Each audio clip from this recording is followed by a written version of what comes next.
नमस्कार मंडळी, श्री स्वामी समर्थ। आजच्या व्हिडिओमध्ये आपण पाहणार आहोत खूपच चविष्ट आणि घरगुती पद्धतीने बनवलेलं आवळ्याचं लोणचं। हे लोणचं बनवायला खूप सोपं असून दीर्घकाळ टिकणारं आहे। व्हिडिओ शेवटपर्यंत नक्की पहा आणि आवडलं तर लाईक, शेअर आणि चॅनलला सबस्क्राईब करायला विसरू नका।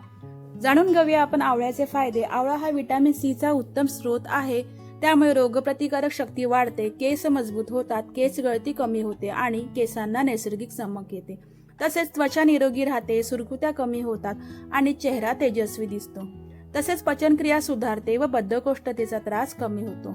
येथे मी पाव किलो एवढा आवळा घेतलेला आहे। हा आवळा स्वच्छ पाण्याने मी येथे धुवून घेतलेला आहे व त्याला पूर्णपणे मी स्वच्छ फडक्याने कोरडं असं पुसून घेतलेलं आहे। म्हणजेच पूर्ण आवळा जो आहे आपण आता येथे कोरडा करून घेतलेला आहे। आवळ्याचे आपण बारीक बारीक असे कट करून घेणार आहोत, म्हणजेच आवळ्याची आपण फोडी करून घेणार आहोत। आवळ्यामुळे त्वचा निरोगी राहते, तसेच पचनक्रिया सुधारते, बद्धकोष्ठतेचा त्रास कमी होतो, रक्तातील साखर नियंत्रित ठेवण्यास मदत होते, तसेच डोळ्यांचे आरोग्य देखील सुधारते व दृष्टी तेज होते। शरीरातील विषारी घटक बाहेर टाकण्यास देखील आवळा भरपूर प्रमाणात मदत करतो। आवळ्यामुळे शरीराचे अवयव देखील स्वस्थ राहतात। आवळ्याचे सेवन हे जरूर करावे। त्यासाठी आपण काय काय साहित्य लागले ते पाहूया। येथे मी 100 ग्रॅम एवढी पिवळी मोहरी घेतलेली आहे, मसाला घेतलेला आहे, लसूण घेतलेली आहे, अर्धा चमचा एवढा मी मेथीचे दाणे घेतलेले आहेत, पाव चमचा एवढा हिंग घेतलेला आहे, तसेच मी मीठ, हळद व धना पावडर पाव चमचा एवढा घेतलेला आहे। सर्वात प्रथम आता एक बाउल घेणार आहोत व त्या बाउलमध्ये आपण मसाला तयार करून घेणार आहोत। हा मसाला आपण लोणच्याचा इथे तयार करत आहोत। सर्वात प्रथम येथे मी 100 ग्रॅम एवढी मोहरी घालून घेतलेली आहे। ही मोहरी तुम्ही वाटून देखील घेऊ शकता। आता आपण यामध्ये मसाला घालून घेणार आहोत। मसाला घातल्यानंतर आपण यामध्ये मीठ, धनेपूड व तसेच पाव चमचा एवढी हळद घातलेली आहे। सर्व मिश्रण छान असं एकजीव आता आपण येथे करून घ्यायचं आहे। तत्पूर्वी जर तुम्ही माझी व्हिडिओ कुठून पाहत आहात नक्की मला कमेंट करून सांगा, म्हणजेच तुमच्या शहराचं किंवा गावाचं नाव मला नक्की कमेंटमध्ये कळवा। आता आपण ज्या आवळ्याच्या फोडी केलेल्या आहेत त्या आता आपण यामध्ये घालून घेणार आहोत। सर्व मिश्रण आपण छान असं आता एकजीव करून घेणार आहोत, जेणेकरून सर्व मसाला जो आहे तो आवळ्याला लागला जाईल। त्याआधी आपण यामध्ये 5 ते 6 लसूणच्या पाकळ्या घातलेल्या आहेत। लसूण हा ऑप्शनल आहे, नाही आवडल्यास तुम्ही नाही घातलात तरी चालेल।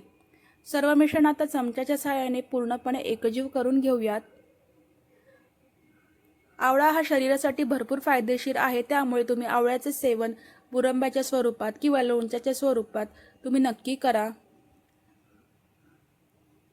छान असं मिश्रण आपलं एकजीव असं झालेलं आहे, म्हणजेच आपला मिश्रण हे छान असं सेट झालेलं आहे। आता आपण फोडणीची तयारी करूया। इथे मी 2 कप एवढं तेल घेतलेलं आहे, तुम्ही कोणतंही तेल वापरू शकता। तेल थोडंसंच गरम मी येथे केलेलं आहे व त्यानंतर यामध्ये मी मेथी दाणे, बडीशेप व पाव चमचा एवढी हिंग घातलेला आहे व छान असं मिश्रण परत चमच्याच्या साहाय्याने मी मिक्स करून घेतलेलं आहे। फोडणी आपली येथे रेडी झालेली आहे। छान असं मिश्रण आपण चमच्याने हळूहळू मिक्स करून घ्यायचं आहे। आता ही फोडणी आपण थंड झाल्याशिवाय लोणच्यामध्ये घालायची नाही, म्हणजेच पूर्णपणे थंड झाल्यावरच आपण यामध्ये फोडणी आपण घालणार आहोत। फोडणी ही आपण गरम गरम घालायची नाही, गरम घातल्यामुळे लोणचं खराब होऊ शकतं।